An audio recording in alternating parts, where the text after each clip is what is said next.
ওয়াসাল্লাম বলতেছেন কুমু মাগফুরান লাকুম ওয়া বাদদালতু সাইয়্যাতিকুম হাসানাত। এমন একটি মজলিস কায়েম করা হয়েছে যেই মজলিস সম্পর্কে আমাদের প্রিয় নবী জনাব মুহাম্মদুর রাসূলুল্লাহ সাল্লাল্লাহু আলাইহি ওয়াসাল্লাম বলতেছেন এই মসজিদের মধ্যে যারা আসবে এবং বসবে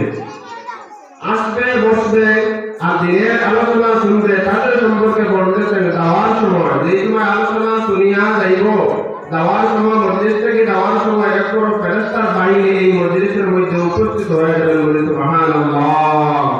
এই ফেরেশতার জামাতেরা এই এলান করতে থাকবেন কুমু মাগফুরান লাকুম, কুমু মাগফুরান লাকুম, তোমরা দাও তোমাদের ভিতরে সমস্ত সগীরা গুনাহগুলোকে ক্ষমা করে দেওয়া হয়েছে বলে সুবহানাল্লাহ।